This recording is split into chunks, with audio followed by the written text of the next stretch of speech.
अयोध्या की रामलीला के उद्घाटन सत्र में शामिल होने अयोध्या पहुंचे बॉलीवुड के मशहूर स्टार रजा मुराद ने बॉलीवुड सुपरस्टार शाहरुख खान के बेटे आर्यन खान पर ड्रग्स लेने का आरोप लगने के मामले पर बड़ा बयान दिया है।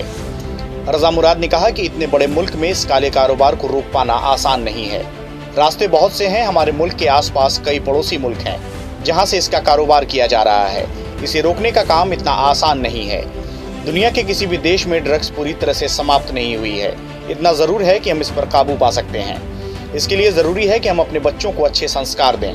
बच्चे घर से ही सब कुछ सीखते हैं। माँ बाप जो उन्हें तालीम देते हैं उसका असर उनके जीवन पर पड़ता है, उनकी सोच पर पड़ता है। इसलिए हमें अपने बच्चों को, अपने युवाओं को यह समझाना होगा कि ड्रग्स का प्रयोग करना उनके लिए कितना खतरनाक साबित हो सकता है।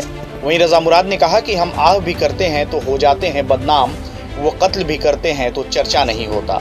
उन्होंने कहा कि मामला शाहरुख खान के बेटे आर्यन खान का है, तो मैं इतना ही कहना चाहूँगा कि इस पार्टी में और भी लोग शामिल थे, और भी लोगों के बच्चे शामिल थे, लेकिन मशहूर होने के चलते सिर्फ आज शाहरुख खान और उनके बेटे का नाम चर्चा में है। इस मामले में पुलिस कार्रवाई कर रही है। एनसीबी कोर्ट में अपना दावा पेश करेगी और बचाव पक्ष अपने पक्ष में दलीलें देगा। कोर्ट जो फैसला सुनाएगा उसे सभी को मानना चाहिए। उन्होंने कहा कि इस तरह का मामला आने पर फिल्म इंडस्ट्री पर सवाल उठना लाजमी है, लेकिन इस बात से इनकार नहीं किया जा सकता कि ड्रग्स का इस्तेमाल बेहद खतरनाक हो सकता है। इसे हर किसी को समझना चाहिए।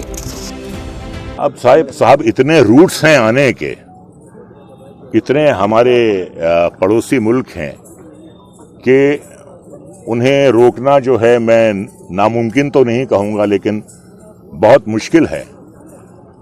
मैं समझता हूँ कि इसका एक ही इलाज है कि माँ बाप अगर अपने बच्चों को अच्छी तालीम दें, अच्छे संस्कार दें, उन्हें ये समझाएं कि ड्रग्स लेने के कितने ख़राब नतीजे होते हैं, उसका स्वास्थ्य पे कितना बुरा असर पड़ता है। देखिए, संस्कार जो है वो तो घर से ही मिलते हैं, और तालीम जो है, जो घुट्टी में पिलाई जाती है, वो घर से ही होती है।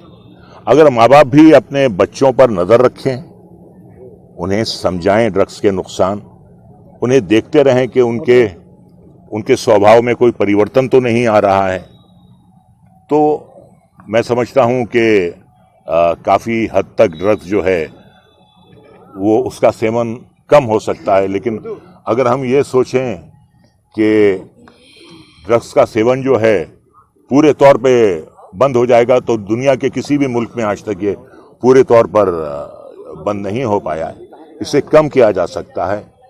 और जहां तक शाहरुख खान के बेटे का सवाल है, उनके साथ और लोग भी हैं, 8-10 लोग हैं, लेकिन हम आह भी करते हैं तो हो जाते हैं बदनाम, वो कत्ल भी करते हैं तो चर्चा नहीं होता। शाहरुख खान का बेटा इन्वॉल्व होता है तो वर्ल्ड की न्यूज़ बन जाती है। बाकी लोगों के माँ बाप का नाम क्या है, पता क्या है, ये कोई नहीं जानता। लेकिन इससे ज़रूर ये है कि इंडस्ट्री पे सवालिया निशान खड़े होते हैं, उंगलियां उठती हैं, हमें बहुत तकलीफ होती है। अब जहां तक इस केस का सवाल है, ये फैसला तो अदालत करेगी। एनसीबी वाले अपना पक्ष रखेंगे, बचाव अपना पक्ष रखेगा, और जो जज साहब का फैसला होगा वो उसे सर झुका के माना जाएगा। लेकिन एक बात पक्की है कि ये हर नागरिक को, हर युवा को मालूम होना चाहिए कि ड्रग्स का सेवन, ड्रग्स लेना और ड्रग्स बेचना जो है, ये एक बहुत ही संगीन जुर्म है। ये हर नौजवान को इस मुल्क के मालूम होना चाहिए। CIB इंडिया न्यूज की सभी खबरों को देखने के लिए लाल रंग की बटन को दबाकर चैनल को सब्सक्राइब जरूर करें, घंटी जरूर दबाएं ताकि हमारी सभी खबरों के नोटिफिकेशंस आप तक पहुंचते रहें।